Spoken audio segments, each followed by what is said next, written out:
نستعينه ونستغفره ونعوذ بالله من شرور أنفسنا ومن سيئات أعمالنا من يهده الله فلا مضل له ومن يضلله فلا هادي له وأشهد أن لا إله إلا الله وحده لا شريك له وأشهد أن محمدا عبده ورسوله يا أيها الذين آمنوا اتقوا الله حق تقاته ولا تموتن إلا وأنتم مسلمون يا أيها الناس اتقوا ربكم الذي خلقكم من نفس واحدة وخلق منها زوجها وبث منهما رجالا كثيرا ونساء واتقوا الله الذي تساءلون به والأرحام إن الله كان عليكم رقيبا يا أيها الذين آمنوا اتقوا الله وقولوا قولا سديدا يصلح لكم أعمالكم ويغفر لكم ذنوبكم ومن يطع الله ورسوله فقد فاز فوزا عظيما أما بعد فإن خير الحديث كتاب الله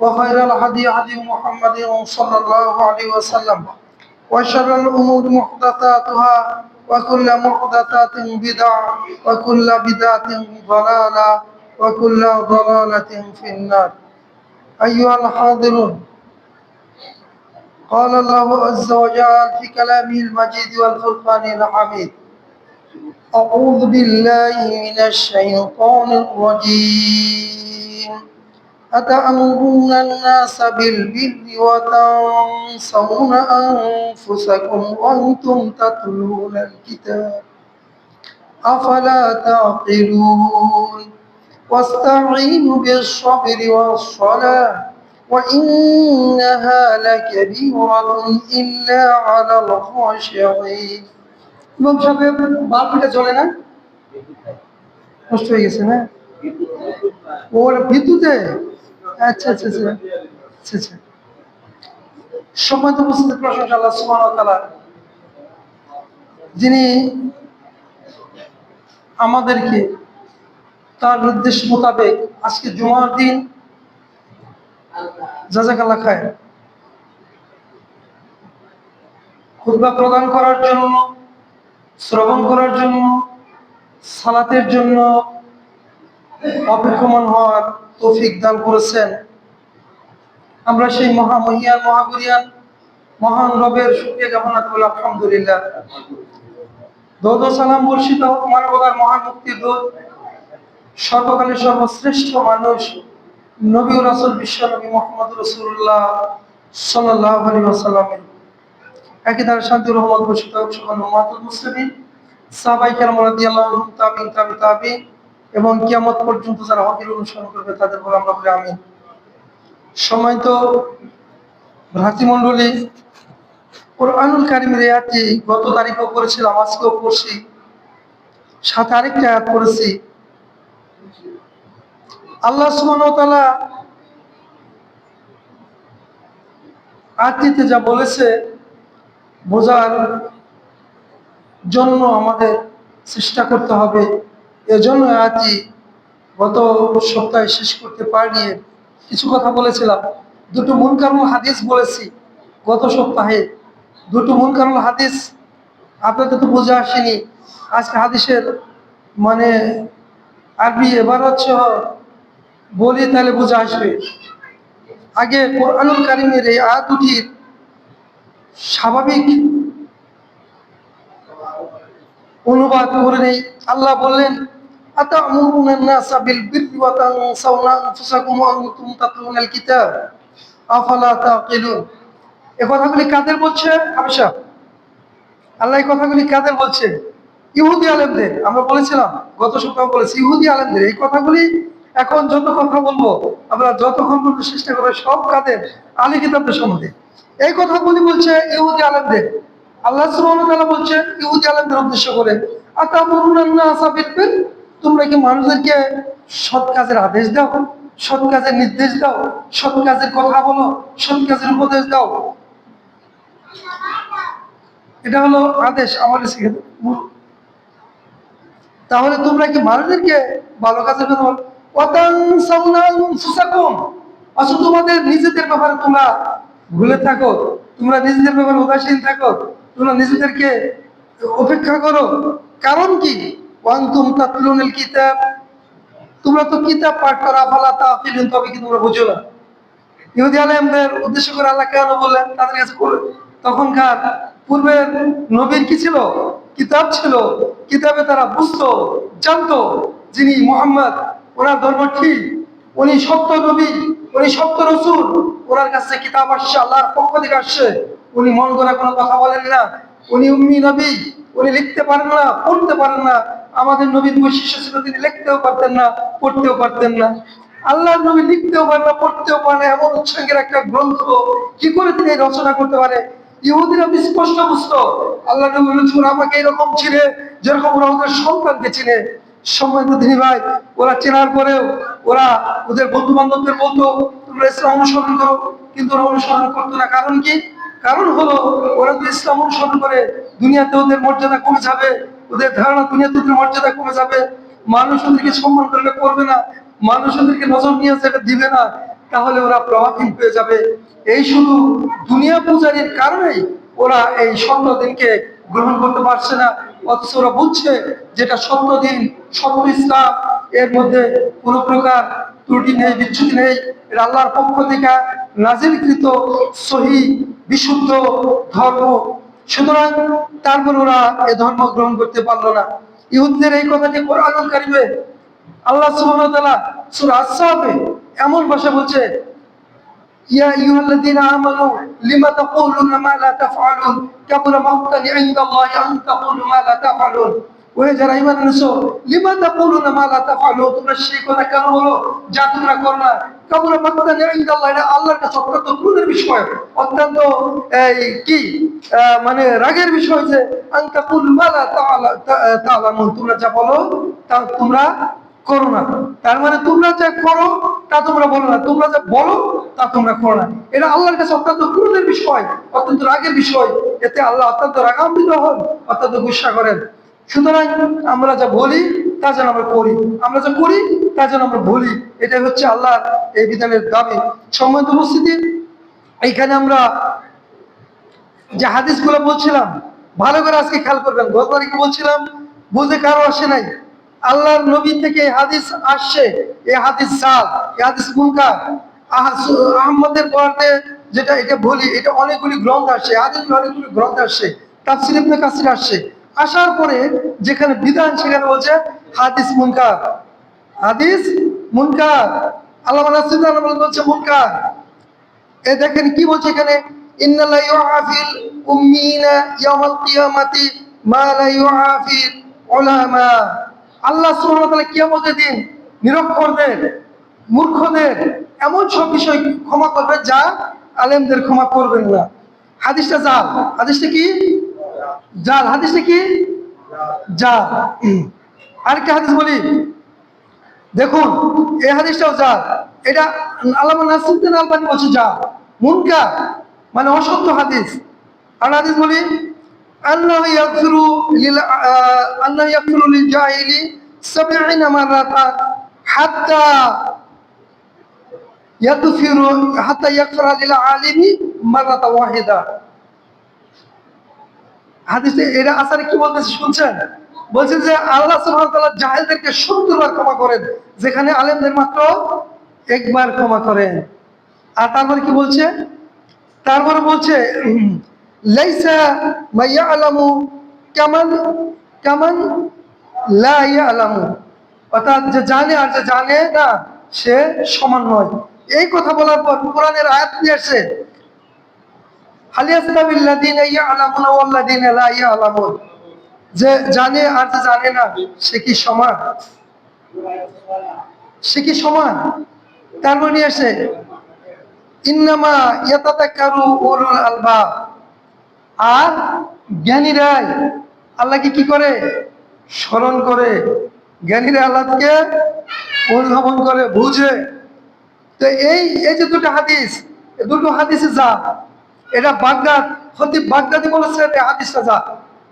জালের কারণ আমি বলি, এই হাদিসটা এত গ্রন্থ আসছে, যদি এটার মানে বিচার বিশ্লেষণ না করে এবারে সে সারা জীবন বুঝতে পারে না। মোজামুল কাবিরে পর্যন্ত এই হাদিসটা আছে। হ্যাঁ, তো এই হাদিসটা এতগুলি গ্রন্থ আসার পর হাদিসটা জাল।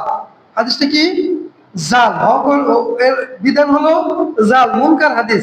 তাহলে যে আমরা এই গত তারিখে কিন্তু এটা বলছিলাম, আপনাদের কানের বুঝ আসেনি, বলছিলাম মনে আছে, দুটো হাদিসই বলছি, কিন্তু হাদিস দুটো কি জাল, হাদিস দুটো কি জাল, তাহলে এই হাদিস সঠিক নয়। আল্লাহ আলেমদের সম্মানিত করেছেন, সঠিক নয় কেন? এখানে কি বলা হয়েছে? আল্লাহ আলেমদের একবার ক্ষমা করেন আর জাহেলদের 70 বার ক্ষমা করেন, সম্পূর্ণ উল্টা। কারণ আলেমরা তো একটা ফরজ অর্জন করেছে। ফরজ কয়টা? দুটো, একটা হলো জ্ঞান অর্জন করা, আর হলো বাস্তবায়ন করা। তা আলেমরা তো একটা বাস্তবায়ন করেছে, জ্ঞান অর্জন করেছে সঠিক, আর বাস্তবায়ন করে নাই। তাইলে যে জাহেল, সে যদি জ্ঞান অর্জন না করে, বাস্তবায়ন না করে, সে ডবল পাপী। ডবল পাবি না? আলেমরা একটা তো অর্জন করেছে, সে সিঙ্গেল পাবি হবে, ডবল পাবি হবে কেন? এটার আলোচনা অনেক ব্যাপক। আমি শুধু বোঝানোর জন্য, কারণ আজকে আরেকটা তেলাওয়াত করছি, আরো কিছু আলোচনা করব। তাহলে আপনি, আপনার উপর দায়িত্ব দিলাম দুটো। মনে করেন আমাদের ইমাম সাহেবের উপর দুটো দায়িত্ব। একটা দায়িত্ব সে 5 ওয়াক্ত সালাত আদায় করাবে, আরেকটা দায়িত্ব হলো সকালে বক্তব্য পড়াবে। সঠিক? সকালে বক্তব্য সে পড়াইলো না, 5 ওয়াক্ত সালাত পড়ে। এখন কি সে একটা শাস্তি পেতে পারে যে বক্তব্য পড়ায়নি কেন, তাই না? কিন্তু যদি 5 ওয়াক্ত সালাত না পড়তো, দুইটা শাস্তি না, এই মামা আমাদের দরকার নাই, বাড়ি চলে যান, আপনি নামাজও পড়াবেন না, বক্তব্য পড়াবেন, আপনার দরকার নাই। কিন্তু যদি সালাত পড়ে, 5 ওয়াক্ত পড়ায়, আর বক্তব্য পড়ায় নাই, হয়তো এটা কি হতে পারে? ইমাম সাহেব হয়তো আজকে সমস্যা ছিল, বক্তব্য পড়ে নাই, কালকে পড়াবে, কালকে পড়ে নাই, পরশু দিন পড়াবে, হয়তো তার কোনো সমস্যা চলছে। তাহলে ইমাম সাহেবের কাছে জানা হবে, কি বলেন? জানা হবে। তাহলে ইমাম সাহেব যদি দুটোই না করে, আমরা কি করব না? তাকে অ্যালাউ করবো না, ডিসঅ্যালাউ করে দেব।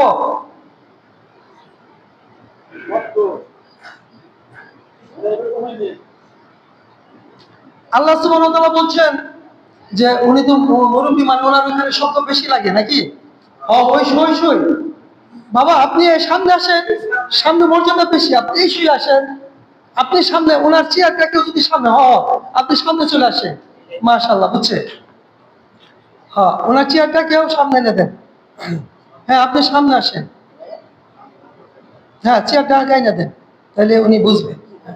তাহলে এখন হয়তো ওনার একটু আর একটু সামনে করে দেন, যাতে ওটা সোজাসুজি বুঝছি আমি এখন, বিষয়টা ওটা সোজাসুজি, এখানে সাউন্ড ওনার কাছে কানে বেশি পৌঁছায়।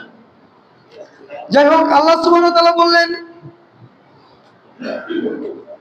আলেমরা আল্লাহর কাছে সমান। আলেমদের ফজিলত নিয়ে আমি গত সপ্তাহে কিছু কথা বলেছি। এই আলেমদের মর্যাদা আল্লাহ একেবারে স্পেশাল করে দিয়েছে। ইলমের ফজিলতে এই আলোচনা করেছি, অনেক হাদিস সেখানে নিয়ে এসেছিলাম, যেগুলি আপনারা শুনেছেন। আল্লাহ এর পরের আয়াতে বলছেন, এটা তাহলে কাদের বলছে? ইহুদি আলেমদের। ইহুদি আলেমদের। এইখানে কুরআনুল কারীমে এরকম 3টি আয়াত আছে, যেটা আমি পাঠ করেছি দুটো। আতামুরুনান নাসা বিল বিররি ওয়া তানসাউনা আনফুসাকুম ওয়া আনতুম তাতলুনাল কিতাবা ফালা তাকিলুন। আমরা কি বললাম? ইয়া আইয়ুহাল্লাযীনা আমানু লিমা তাকুলুনা মা লা তাফআলুন কাবুরা মাকতান ইনদাল্লাহি আন তাকুলু মা লা তাফআলুন। এরকম আরেকটা আছে সূরা হুদ 11 নম্বর আয়াতে, 11 নম্বর সূরাতে, 11 নম্বর সূরাতে 88 নম্বর আয়াতে ঠিক এমনটি, মানে সেটা আবার অন্য ভাষায় বলছে। তো এই 3টি আয়াতের আলোকে ইমাম ইব্রাহিম নাখি বলেছেন, আমি মানুষদেরকে সৎ কাজে নির্দেশ দিতে ইতস্তত বোধ করি। সম্মানিত দিনী ভাই, এরপর আল্লাহ বললেন واستعينوا بالصبر والصلاة وإنها لكبيرة إلا على الخاشعين। আল্লাহ বলছে শুনো, ওয়াস্তাঈনু, তোমরা সাহায্য চাও, বিসসবরি ওয়াস সালাহ, ধৈর্য এবং সালাতের মাধ্যমে। মুজাহিদ রাহিমাহুল্লাহ, বিশিষ্ট তাবেঈ বিদ্যান মুফাসসির, তিনি বলেছেন বিসসবর, সবর মানে হলো সাওম। সবর মানে কি করেছে তিনি? সবরের তাফসীর করেছেন সাওম দিয়ে। আর অন্যান্যরা সালাতকেই বুঝিয়েছেন সালাতের মধ্যে কিভাবে সাহায্য চাওয়া যায়। সালাত মানুষকে অন্য অসুবিধা থেকে দূরে রাখে, এটা শুনছেন না? কি শুনেন নাই? কতবার আয়াত তেলাওয়াত করেছি। আয়াতে আল্লাহ কি বলছেন? আয়াতে বলছেন সূরা আনকাবুত, ইন্নাস সালাতা তানহা আনিল ফাহশাই ওয়াল মুনকার। ইন্নাস সালাতা, নিশ্চয় সালাত, তানহা, বিরত রাখে, দূরে রাখে, নিষেধ করে। ইন্না সলাতা তানহা আনিল ফাহশাই ওয়াল মুনকার, ফাহশাই অশ্লীলতা ওয়াল মুনকার অসত্য থেকে সালাত মানুষদেরকে কি রাখে? বিরত রাখে। সালাত মানুষদেরকে অসত্য থেকে, মুনকার থেকে, অশ্লীলতা থেকে, মুনকার থেকে, অসত্য থেকে, ফাহশা অশ্লীলতা থেকে দূরে রাখে। তাহলে দূরে থাকলেই তো আপনি যদি মন্দ না করেন, অশ্লীলতায় নিমজ্জিত না হন, অশ্লীলে যদি আপনি লিপ্ত না হয় অশ্লীলতায়, আর যদি মন্দ থেকে দূরে থাকেন, তাহলে আপনি আল্লাহর কাছে কামিয়াবি, তাই না? অবশ্যই আল্লাহ বলেন, শোনো, ওয়াস্তাঈনু বিস-সাবরি ওয়াস-সালাহ ওয়া ইন্নাহা লাকাবীরাতুন ইল্লা আলাল খাশিঈন। তোমরা আল্লাহর কাছে সাহায্য চাও সালাত এবং ধৈর্যের মাধ্যমে। ওয়া ইন্নাহা লাকাবীরাতুন ইল্লা আলাল খাশিঈন, নিশ্চয়ই তা অত্যন্ত বড় কাজ, কঠিন কাজ। ইন্নাহা লাকাবীরাতুন ইল্লা আলাল খাশিঈন, কিন্তু যারা বিনীত, অনুগত, আল্লাহর ভয়ে ভীত, সন্ত্রস্ত, তাদের জন্য নয়। আল্লাহ নবী বলেছেন, সালাত আমার চক্ষুকে শীতল করে দেয়, সালাত আমার চক্ষুকে শীতল করে দেয়। তার শেষ ব্যাপারটাও বলেছিল, ওমা মালাকাত আইমানুকুম আস-সালাত, সালাত, সালাত। তার শেষ ব্যাপারটাও ছিল সালাত। সময় তো তিনি ভাই, সালাত সম্বন্ধে আমরা তো অনেক আলোচনা করেছি, একটু একটু যদি না বলি, এখানেও আসছে সালাত।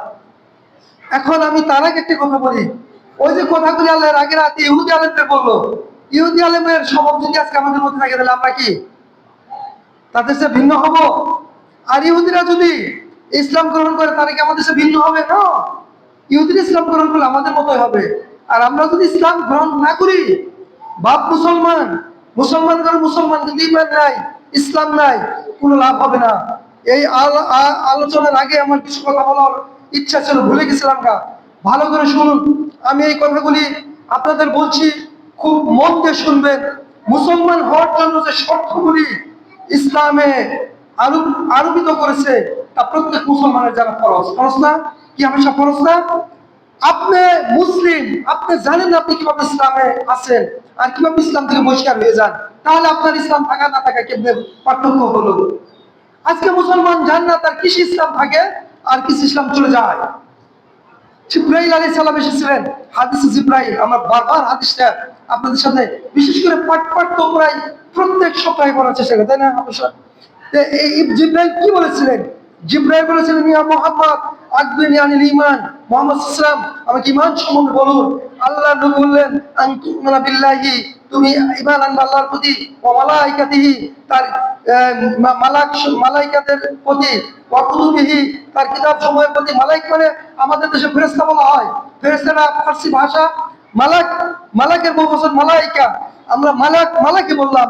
মালাইকাতিহি, ফেরেশতা মানে মালাইকাগণের প্রতি, ওয়া কুতুবিহি, তার কিতাব সমূহের প্রতি, ওয়া রুসুলিহি, তার রাসূলগণের প্রতি, ওয়াল ইয়াউমিল আখির, শেষ দিবসের প্রতি, ওয়াল কদরি খায়রি ওয়া শাররি, তাকদীরের ভালো এবং মন্দের প্রতি। এই ছয়টা বিষয়ের যে কোনো একটা যদি কেউ অস্বীকার করে, সে কাফের, তার ইসলামে কোনো কাজ হবে না, ইসলামে কোনো কাজ হবে না। জিবরাইল আলাইহিস সালাম বলবেন, আকবিরনি আনিল ইসলাম, আমাকে ইসলাম সম্বন্ধে বলুন। আল্লাহ নবী বলেন, আনতাশহাদু আল্লা ইলাহা ইল্লাল্লাহ ওয়া আন্না মুহাম্মাদান আবদুহু ওয়া রাসূলুহু, তুমি সাক্ষ্য দিবে যে আল্লাহ ছাড়া হক কোনো মাবুদ নাই, এবং আরো সাক্ষ্য দিবে মুহাম্মদ আল্লাহর বান্দা এবং তার রাসূল।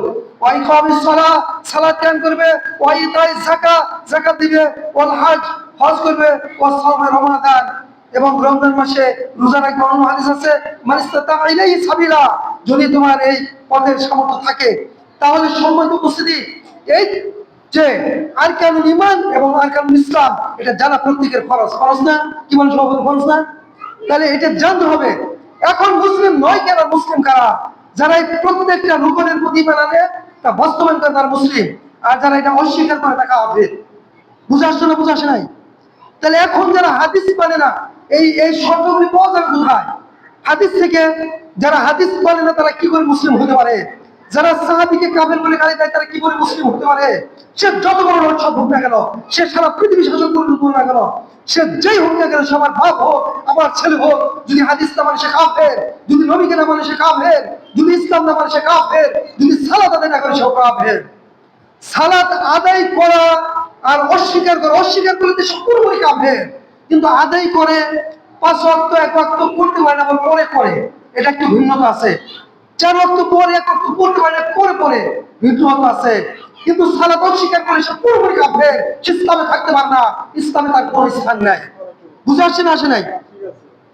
সালাত যদি কেউ অস্বীকার করে, সে যত বড় মুফতি হোক, মুহাদ্দিস হোক, মুফাসসির হোক, জমিনে সে যত বড় আল্লামা দাবি করুক, যত বড় পরহেজগার মুত্তাকি দাবি করুক, সে মুসলিম নয়, সে কাফের। সালাত অস্বীকার করলে কাফের, যাকাত অস্বীকার করলে কাফের, সে ফরজের যে কোনো একটা অস্বীকার করলে সে কাফের। বুঝে আসে না আসে নাই? এগুলো আমার কথা নয়, আপনারা ভালো করে খেয়াল করবেন। আল্লাহ বললেন আকিমুস সালাত, সালাত কায়েম করো। এতে বলেন ওয়াস্তাঈনু বিস-সাবরি ওয়াস-সালাত, তোমরা আল্লাহর কাছে সাহায্য চাও ধৈর্য এবং সালাতের বিনিময়ে, ধৈর্য এবং সালাতের বিনিময়ে। ওয়াস্তাঈনু, সাহায্য চাও বিস-সাবরি ওয়াস-সালাত, সবর, ধৈর্য, সবর, সাওম। যদি আমরা সাওম বলি, সবর, সাওম, সবর, ধৈর্য আর সালাতের মাধ্যমে আল্লাহর কাছে সাহায্য চাও।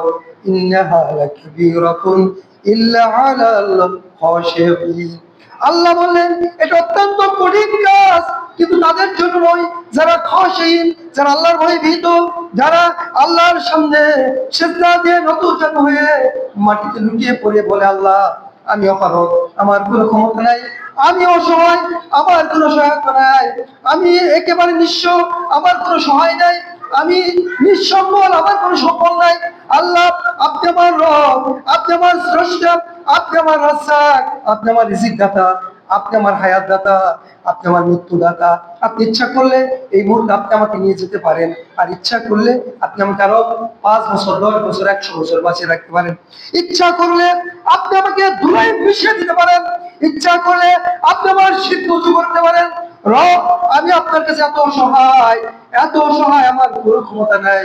লা হাওলা ওয়ালা কুওয়াতা ইল্লা বিল্লাহ। আল্লাহর নবী বললেন এই দোয়াটা হলো 99টা রোগের ঔষধ। কয়টা রোগের? 99টা রোগের ঔষধ। আমাদের মুসলিম খালি হাওলা করে, জানতে চায় না, বুঝতে চায় না, মানতে চায় না। আমরা এটা আর অনেকবার বলেছি। আল্লাহর নবী বলেছেন লা হাওলা ওয়ালা কুওয়াতা ইল্লা বিল্লাহ, আমার কোনো হাওলা নাই, অবলম্বন নাই আল্লাহ ছাড়া, আল্লাহ শক্তি ছাড়া আমার কোনো শক্তি নাই। আপনি যখন সেজদায় লুটিয়ে পড়বেন, ও আমার রব আপনি ছাড়া আমার কোনো প্রভু নাই, আমি এত অসহায়, আমি মাটির সাথে শুয়ে গেছি, মাটির সাথে আমার কপালকে রেখে দিয়েছি। রব্বুল আলামিন আপনার হুকুম পালন করার জন্য আমি সালাতে দাঁড়িয়ে গিয়েছি, আপনার হুকুম মানার জন্য সালাতে দাঁড়িয়ে আমি মাটির সাথে মিশে গিয়েছি। আপনি যদি আমাকে ক্ষমা না করেন, আপনি যদি আমাকে দয়া না করেন, আপনি যদি আমাকে অনুগ্রহ অনুকম্প না করেন, আমার উপর যদি আপনার রহমত না হয়, আমি মিশে যাব, আমি দুনিয়াতে ধ্বংস হয়ে যাব। আমার রব আমি যদি ধ্বংস হয়ে যাই, আপনার তো কোনো লাভ হবে না। আল্লাহকে আপনি ক্ষমা করে দিন, আমি বড় সহায়, আপনি আমার সহায়, আপনি আমার সহায় হয়ে আপনি আমার সমস্ত কাজের হেফাজত করুন। আল্লাহ আমার জীবনের হেফাজত করুন, রিজিকের হেফাজত করুন, আমার সম্পদের হেফাজত করুন, আমার হায়াতের হেফাজত করুন, ইমানের হেফাজত করুন, আমলের হেফাজত করুন। এইভাবে যখন আপনি নিঃস্ব অসহায় হয়ে দিনদার হয়ে আল্লাহর কাছে সিজদায় লুটিয়ে পড়ে তার কাছে সাহায্য চাবেন, অবশ্যই আল্লাহ আপনার হয়ে যাবে, যাবে না? আজ আমি বুঝাতে পারি নাই ফরজ সালাতের পরে কেন মুনাজাত করে নাই। গত সপ্তাহে এক ভাই আমাকে বলছে, ও ভাই আসলে আমরা এই জন্যই সালাতের আরেকটা খুতবায়, সামনের খুতবাতে আমরা সালাতের আলোচনা এজন্যই করব যে সালাতের আজকে দু একটা দোয়া বলবো, আর ওই দিন আমরা তাশাহুদ থেকে শুরু করে প্রত্যেকটা দোয়া আবার বলবো। কারণ আপনারা কেন বুঝেন নাই যে সালাত হচ্ছে সর্বশ্রেষ্ঠ দোয়া, সালাত হচ্ছে সর্বশ্রেষ্ঠ আবেদন নিবেদন করার একমাত্র দোয়া আল্লাহর কাছে। আল্লাহু আকবার। সালাতে আমরা যখন আল্লাহু আকবার, আল্লাহু আকবার বলে কি বলি? আল্লাহুম্মা বা'id বাইনি ওয়া বাইনা খাতায়ায়া কামা বা'আতা বাইনাল মাশরিক ওয়াল মাগরিবি ইলাল আখির। আমরা দোয়া পড়ি না? হাদিসে দোয়া পড়ে। অন্যান্য ভাইরা এরা এরকম 11টা এইখানে মানে সালাতে দাঁড়ানোর 11টা দোয়া আছে। এটা হলো সালাতুল ইফতা, মানে এটা হলো এই যে আমরা যে সালাত শুরু করার যে দোয়া, আল্লাহু আকবার পরে যে দোয়া, এটা 11টা দোয়া আছে। আমাদের কোনো ভাইরা সুবহানাল্লাহি ওয়া বিহামদিহি এটা পরে আবার এই অনেক বড় আছে লা ইলাহা ইল্লাল্লাহু ওয়াহদাহু লা শারীকা লাহু লাহুল মুলকু ওয়া লাহুল হামদু ইউহয়ি ওয়া ইউমীতু ওয়া হুয়াল হাইয়ুল কাইয়্যুম এরকম ইলাল আখির এরকম অনেক বড় বড় 11টা তো আছে সানা বলে যারে 11টা দোয়া আছে 11টা দোয়া যে কোনো একটা পরে আপনি শুরু করতে পারেন তবে বিশ্বনবী মুহাম্মদ রাসূলুল্লাহ সাল্লাল্লাহু আলাইহি সাল্লাম শেষের জীবনে এই দোয়াটায় পড়ে তিনি সালাত শুরু করতেন এই হাদিসটা আয়েশা রাদিয়াল্লাহু আনহা থেকে বিশুদ্ধ সনদে বর্ণিত এবং বুখারী মুসলিমের সনদে এই হাদিসটা আসছে তো সম্মানিত দিন ভাই এটা কি বলি আল্লাহুম্মা বাঈদ বাইনি ওয়া বাইনা খাতায়ায়া হে আমাদের রব আমাদের আল্লাহুম্মা বাঈদ বাইনি ওয়া বাইনা খাতায়ায়া কামা বা'আতা বাইনাল মাশরিক ওয়াল মাগরিব পূর্ব এবং পশ্চিমের মধ্যে যত দূরত্ব আছে আমার জীবন থেকে আমার পাপগুলিকে অত দূরত্বে পৌঁছে দিন সুবহানাল্লাহ আমার জীবনের পাপগুলি সব ধুয়ে মুছে পূর্ব এবং পশ্চিমের মধ্যে যে দূরত্ব আমার থেকে আমার পাপগুলি দূরত্ব করে দিন সুবহানাল্লাহ আমরা অর্থ বুঝি না আচ্ছা আমরা সামনের সপ্তাহে সব এ টু জেড দোয়াগুলি করবো আমি আজকে একটা দোয়া যে দোয়াটা পড়ে না গেলে মনে হয় যে আজকেও বলতে পারে যে হুজুর এত বছর ধরে যে দোয়া বন্ধ করে দিলেন আমরা কি আর দোয়া করতে পারবো না গত সপ্তাহে ওই ভাইয়ের কথা শুনে আমি লজ্জা পাইছি যে হুজুর আপনিও জানেন কিন্তু বড় সালাতের পর দোয়া করেন না আল্লাহ আল্লাহ কসম করে বলছি বিশ্বনবী মুহাম্মদ রাসূলুল্লাহ সাল্লাল্লাহু আলাইহি সাল্লাম জীবদ্দশায় যত সালাত আদায় করেছেন সাহাবীদের নিয়ে কোনোদিন কোন সালাতের পরে এরকম হাত তুলে মোনাজাত করেননি আমাদের উস্তাদ বলেছে আমরা আমাদের আল্লাহ যতটুকু আমাদের তৌফিক দিয়েছে আমরা যতটুকু লেখাপড়া করেছি আমাদের উস্তাদেরা দেশি বিদেশি যত উস্তাদ আছে প্রত্যেকের কাছে জেনেছি বলছে আল্লাহর নবী কোনদিন সাহাবাদের নিয়ে সম্মিলিতভাবে ফরজ সালাতের পরে এই দোয়া এইভাবে আল্লাহ নবী দোয়া করেছেন সাহাবীরা আমি বলছি কোনো নজির নাই হাদিসে নাই সুতরাং এটা যদি কেউ মনে করে যে এটা করতে হবে তাহলে সেটা বিদআত হবে কারণ আল্লাহ রাসূল এখানে দোয়া শিক্ষা দিয়েছেন সালাম ফিরানোর পরে বলতে হবে আস্তাগফিরুল্লাহ আস্তাগফিরুল্লাহ আস্তাগফিরুল্লাহ তারপর আল্লাহুম্মা আনতাস সালাম ওয়া মিনকাস সালাম তাবারাকা ইয়া যাল জালাল ওয়াল ইকরাম তারপর সুবহানাল্লাহ আলহামদুলিল্লাহ আল্লাহু আকবার 33 বার করে এরপর এখানে আরো অনেক হাদিস আছে সুবহানাল্লাহ 10 বার আলহামদুলিল্লাহ 10 বার আল্লাহু আকবার 10 বার আল্লাহর নবী বলেছেন যে এই 10 বার 30 বার হলো 5 ওয়াক্ত সালাতে যদি 35 150 বার পরে আল্লাহ তাকে জান্নাত দিবেন সুবহানাল্লাহ বিহামদি আর ওই যে আগের হাদিসে বলছিলাম সুবহানাল্লাহ 33 বার আলহামদুলিল্লাহ 33 বার আল্লাহু আকবার 33 বার আল্লাহ নবী বলেছেন এরপর যে বলবে লা ইলাহা ইল্লাল্লাহু ওয়াহদাহু লা শারীকা লাহু লাহুল মুলকু ওয়া লাহুল হামদু ওয়া হুয়া আলা কুল্লি শাইইন কাদির তার অপ্রশস্তি সমুদ্রের ফেরাতুল্লাহ হয় আল্লাহ সুবহানাহু ওয়া তাআলা সেগুলিকে maaf করে দিবেন সুবহানাল্লাহ বিহামদি আল্লাহ নবী বলেছেন সূরা ইখলাস ফালাক নাস এই যে ফজরের এবং মাগরিবের পরে 3 বার করে পড়তে এবং প্রত্যেক ফরজ সালাতের পরে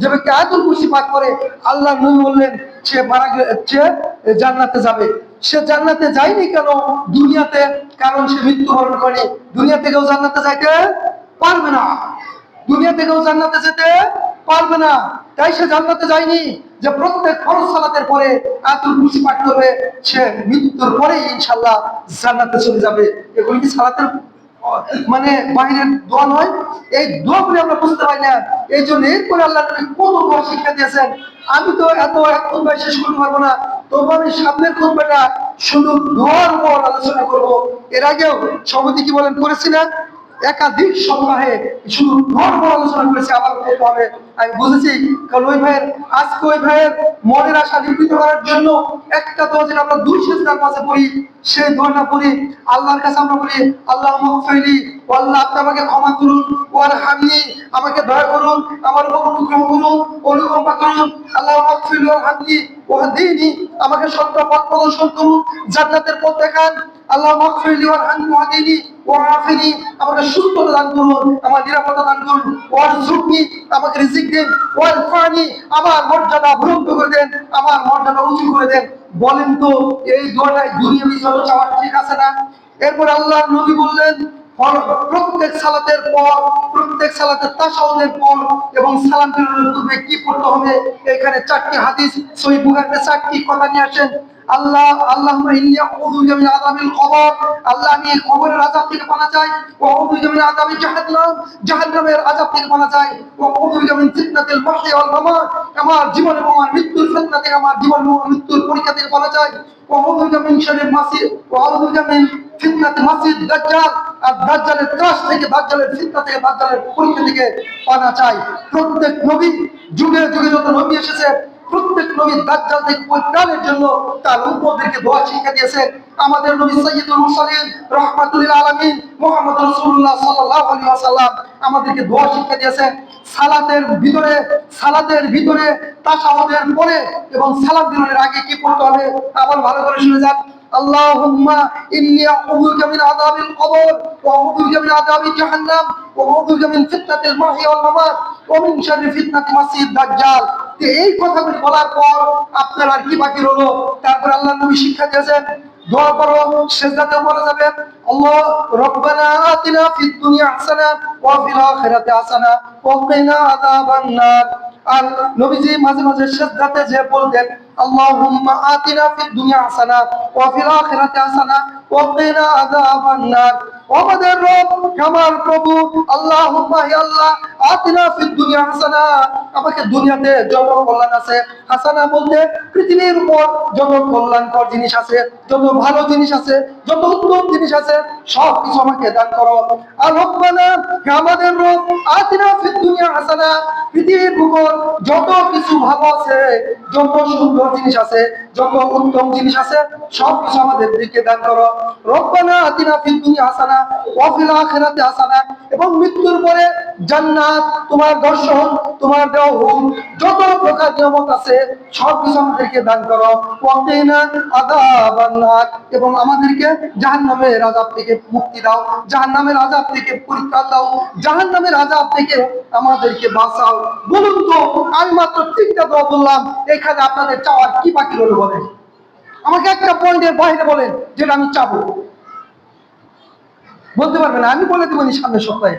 আজকে সময় বেশি হয়ে যেতে, আকুলু কাউলি হাযা আস্তাগফিরুল্লাহ ওয়া লাকুম ফাস্তাগফিরুহু ইন্নাহু আল গাফুরুর রহিম।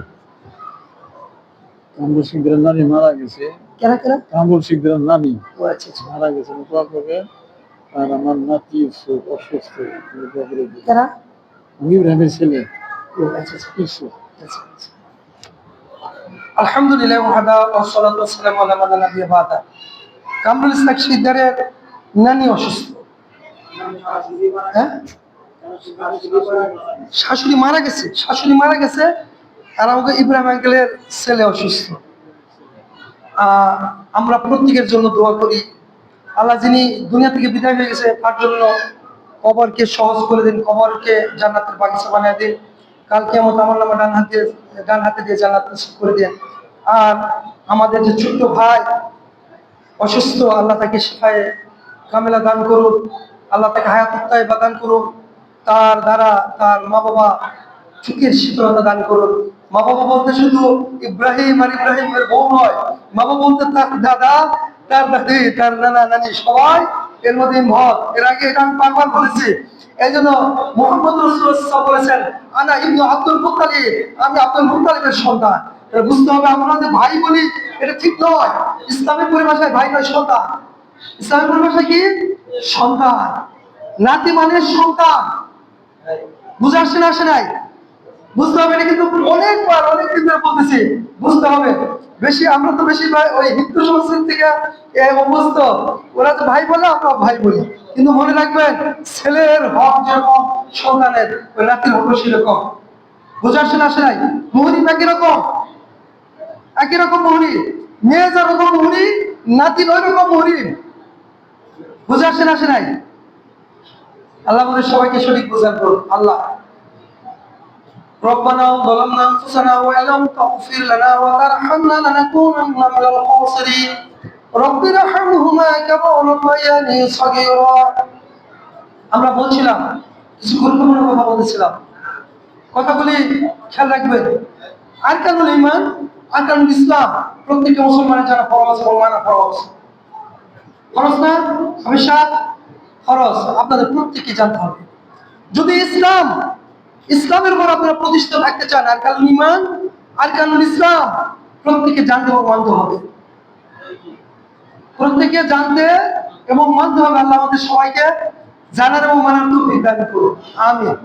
আমরা অনেকে পড়তে পারি না। আমার ছেলেটা তো স্কুলে যায়, তার কাছে জিজ্ঞেস করি, আচ্ছা বাবা বলো তো ঈমান কি?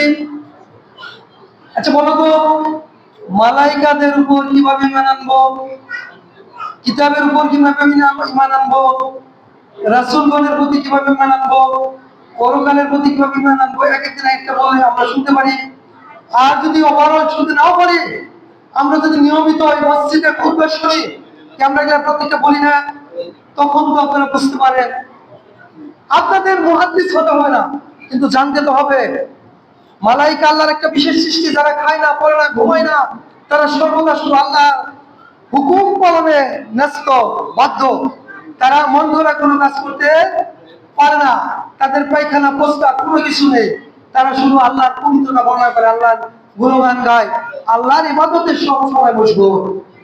এরা হলো মালাইকা। নবী রাসূলগণ যারা আল্লাহর পক্ষ থেকে পাঠাইলে উম্মতকে পৌঁছে দিয়েছেন। সংক্ষেপে কথাগুলি যদি আমরা এভাবেও বুঝতে পারি, সহজ হয় না? তাহলে কিতাব কি আল্লাহর পক্ষ থেকে আমাদের আমাদের সঠিকভাবে চলার জন্য যে পথ নির্দেশনা, সেটাই হলো আল্লাহর পক্ষ থেকে কিতাব। তাহলে পরকাল কি? আমাদের এই পৃথিবীতে আমরা যে কাজকর্ম করি সেইগুলি বিনিময় দেওয়ার জন্য একটা বিশাল জগতের প্রয়োজন। এই পৃথিবীতে একটা মানুষ 10টা খুন করেছে, পৃথিবীতে তার বিচার হলে সর্বোচ্চ একটা খুনের বিচার হবে, তাই না? কিন্তু সে যে 10টা খুন করেছে, তাকে 10টা খুনের শাস্তি পেতে হবে। এই জন্য একটা আনলিমিটেড টাইম এবং আনলিমিটেড মানিক পাইতেছেন না, আপনি সাবিলিল্লাহ ওর নামে অন্যজনকে দান করে দিবে। ওই যে অন্যজনকে দান করে দিবে গরিব মানুষকে, ওই ওর জন্য, ওর উদ্দেশ্যে। তাহলে কি করতে হবে? পরকালে একটা বিচারের স্থান থাকতে হবে, যেখানে 10টা খুনের শাস্তি দেওয়া যায়, ঠিক না? ঠিক তাকদীরের ভালো মন্দ, তাকদীর লেখা শেষ হয়ে গেছে, কলমের কালি শুকিয়ে গেছে, খাতায় লেখা পরিপূর্ণ হয়ে গেছে। তাকদীর আমরা ইবাদত করি কেন? আমরা তাকদীর দেখতে পাই না, এজন্য করি কারণ তাকদীর যেটা চূড়ান্ত থাকবে সেটা লিখিত, সেটা আর কখনো পরিবর্তন হবে না। সেটা পৃথিবী সৃষ্টির 50,000 বছর পূর্বে লেখা হয়ে গিয়েছে। সুতরাং এই কথাগুলি যদি আমরা সহজভাবে এভাবে বলি, তাহলে আমাদের সহজ হয় না। এইটুকু যদি আপনাদের জ্ঞান থাকে, তাহলে আলহামদুলিল্লাহ। নবীদেরকে মানা ফরজ, নবীদের হুকুম মানা ফরজ, আল্লাহর কিতাব মানা ফরজ। আল্লাহর কিতাবে আল্লাহ কথা বলেছেন, আল্লাহর ফেরেশতারা আল্লাহর বিধান নবীদের কাছে পৌঁছে দিয়েছেন। আল্লাহর ফেরেশতারা আল্লাহর মালাইকারা আল্লাহর হুকুম সব সময় নতশির পালন করে, কখনো তারা উদ্যোগ হয় না, কখনো তারা আল্লাহর অবাধ্যতা করতে পারে না। এগুলি আমাদের সাদা মাটা, আজকে খুব সংক্ষিপ্ত করে বললাম, এগুলি সাদা মাটা। এগুলি জানলেও আপনাদের কিছুটা তো জানা হলো, কিন্তু কিছু যদি না জানি কেমন হবে বলেন তো? আমার বাড়ি আদাজান, আমি হারিয়ে গেছি ওই ঢাকা শহরে। যে আমি যদি বলি আদাজান টাঙ্গাইল, আরে টাঙ্গাইল বললে পরে বাংলাদেশে যে কোনো প্রান্তের মানুষ সবাইকে টাঙ্গাইল পৌঁছে দিতে পারবে। আর আমি যখন টাঙ্গাইল এসে বলবো যে আদাজান, তখন টাঙ্গাইলের মানুষ আমাকে আদাজান পৌঁছে দিতে পারবে। আপনি যদি বলেন ইমানের 6টা বিকল, এটুকু যদি জানেন, আর আল্লাহর প্রতি, ফেরেশতাদের প্রতি, তাকদীরের প্রতি, আর নবীর প্রতি, পরকালের প্রতি, এই কিছু কিছু যদি খালি কোন রকম বলতে পারেন, ইনশাআল্লাহ আল্লাহ আপনাদের মাফ করে দেবেন। সুবহানাল্লাহ বিহামদিহি। কিন্তু চেষ্টা তো করতে হবে, চেষ্টাও করি না, জানি না, বুঝি না, বোঝার চেষ্টাও করি না, হবে হবে না। আমরা সবাই চেষ্টা করবো, কি বলেন? ঠিক আছে। ربنا ظلمنا انفسنا وان لم تغفر لنا وترحمنا لنكونن من الخاسرين رب ارحمهما كما ربياني صغيرا رب ارحمهما كما ربياني صغيرا رب ارحمهما كما ربياني صغيرا اللهم اغفر للمؤمنين والمؤمنات المسلمين والمسلمات الأحياء منهم والأموات ربنا آتنا في الدنيا حسنة وفي الآخرة حسنة وقنا عذاب النار ربنا لا تجعلنا فتنة للذين كفروا واغفر لنا ربنا إنك أنت العزيز الحكيم اللهم اغفر للمؤمنين والمؤمنات والمسلمين والمسلمات الأحياء منهم والأموات اللهم اغفر لحينا وميتنا وشاهدنا وغائبنا وصغيرنا وكبيرنا وذكرنا وانثانا اللهم من أحييته منا فأحيا على الإسلام ومن توفيته منا فتوفه على الإيمان ربنا تقبل منا إنك أنت السميع العليم وتب علينا إنك أنت التواب الرحيم سبحانك اللهم وبحمدك أشهد أن لا إله إلا أنت أستغفرك وأتوب إليك قوموا لله شهداء